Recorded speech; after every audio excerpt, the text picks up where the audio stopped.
Let me tell you about growing old in EMS, changing practices and legendary procedures that are now obsolete, barbaric even. This is my eulogy for blind nasotracheal intubation. Years ago, I responded to a structure fire. We arrived to find a real, actual fire like you imagined when you were a kid or see on TV shows about firefighters, but never actually really see in real life all that often. My partner and I staged and watched the proceedings. After a few minutes, there seemed to be a flurry of activity. One of the firefighters helped to walk a patient out of the house, pointed to the ambulance as though to direct her to my partner and me, and then went back into the burning building. When there's hot stuff that needs wet stuff, EMS can take a back seat. My partner and I went to the patient. She was a 50-something-year-old lady who had been in the burning house. She was coughing and complaining of a sore throat and slight shortness of breath, but seemed to be okay otherwise. She was speaking in full sentences. She had soot on her face and sooty streams of black boogers running to either side of her nose. Her eyebrows were even singed. When I asked her to open her mouth, I saw that she had a soot-covered tongue as well. So what are your concerns with this patient? I'm Angry Bill, and this is Prehospital Wisdom. We understand that medicine's medicine, but pre-hospital providers have special skills, knowledge, and culture that other providers don't necessarily have. Let's raise the bar here a little. My partner got the pram over to us, and we loaded the patient up. This is a good medic that I had for a partner, so she knew where I was going. She restrained the patient's wrist to the pram side rails with some Velcro restraints that we carry. I grabbed a prep kit and squirted a bunch of neosynephrine into the patient's nares while telling the patient that we would help her breathing get better. The patient's dyspnea was worsening and her voice was becoming noticeably more hoarse. I knew time was short. I asked my partner to grab a set of vital signs and I lay an unrolled sheet behind the patient's head. I find that any mess I make is easier to wipe up with a sheet than toss it. Looking cool is EMS Rule 2 after all. I took a 7.0 millimeter endotracheal tube out of its packet, aligned the notch on the adapter cap with the end of the tube, and smashed the cap onto the tube. From hard-won and embarrassing experience, I know that having the cap pop off is a pain in the ass. I squirted a healthy glob of viscous lidocaine onto the end of the tube and added some to the patient's nares as well for good measure. The patient was altered by this point, appearing much more dyspneic, somnolent, and more difficult to communicate with. Every time I see it, I'm re-surprised at how fast a patient's mentation can change and how quickly their respiratory status can decompensate after airway burns. I tried to keep talking to her while I was setting everything up, letting her know that everything would be okay and that I was going to take good care of her. My partner was grabbing other equipment like a BVM and a endotracheal end-tidal capnography detector. When everything was ready to go, I made sure the patient's head was straight on 3 planes. See, I know it's important to start with an anatomically correct position. The patient needs to be straight in the nodding, shaking, and tilting planes of motion. If the anatomy isn't straight, nothing will line up. It has to line up for me to slide a tube into the lungs without being able to see what I'm doing.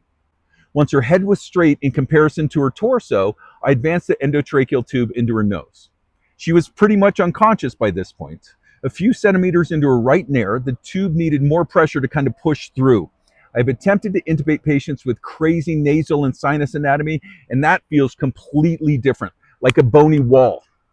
This is more like popping past structures rather than breaking through them.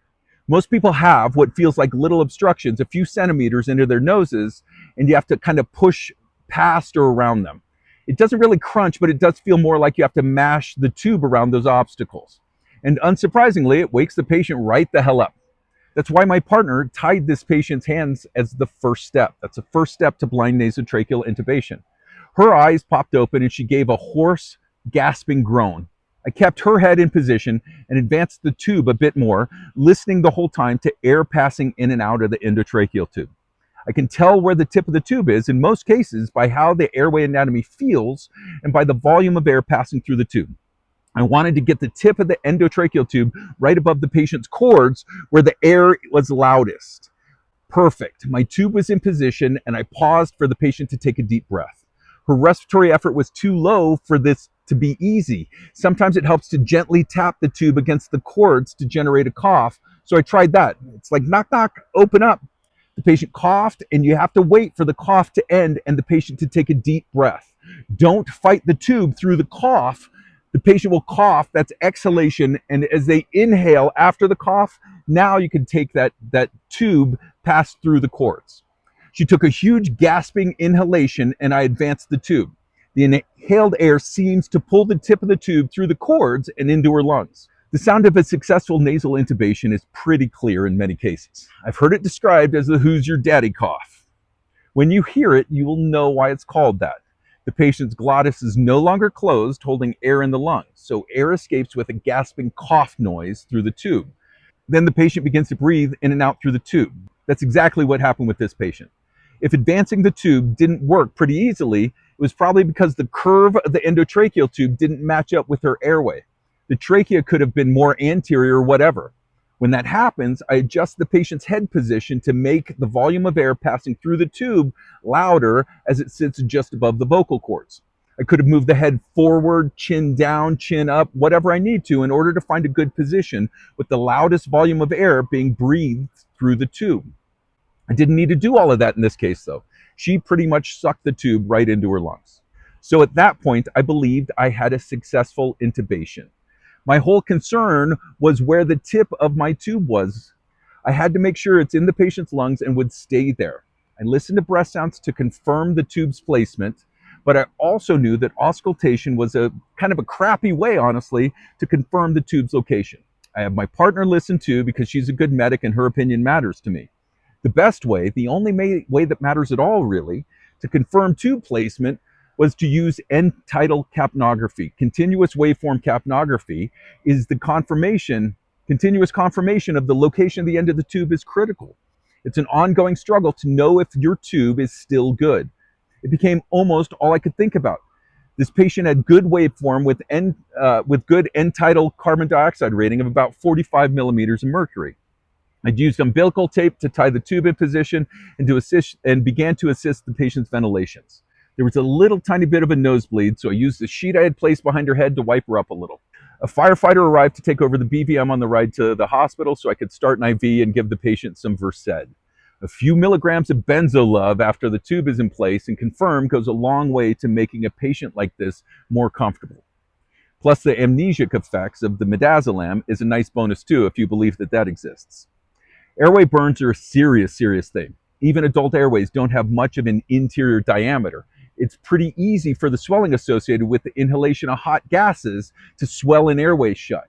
Think about it like this. The interior diameter of your airway is probably about the size, pretty close to the size of your pinky finger.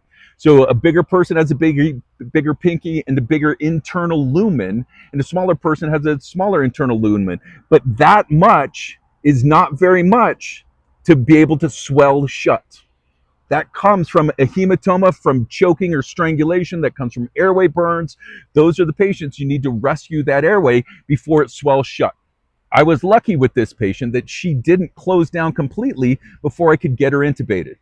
If you see a patient with airway soot, especially in the mouth, with singed facial or nasal hair, get on the tube quick-like. And so those are the steps of a blind nasotracheal intubation. Maybe this post is a swan song of the procedure for historical interest only.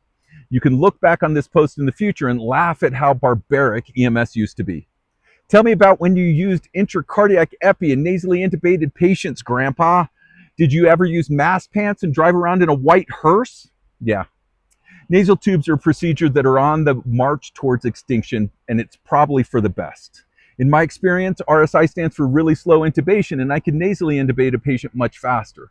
But oral intubation after rapid sequence induction doesn't bash through and break nasal structures, causing airway concerns to be complicated by epistaxis. Blind nasal tubes are procedures in which success is heavily influenced by experience. You need between 6 and 10 per year to get really good and maintain your competence. There just isn't enough reason to get enough practice to get good at the skill nowadays. When was your last blind nasal tube? Were you even taught it or allowed to perform it? Let me know down in the comments below. If you found any value at all from this video, click like and subscribe. One of the most helpful things you can do is to share this content with someone that you know. Click over here on this side for another video, or click over here on this side for the channel page and all the videos. Subscribe's a button below somewhere, and I'm trying to hit 1,000 subscribers. I'm Angry Bill. This is Prehospital Wisdom. Until next time, stay safe.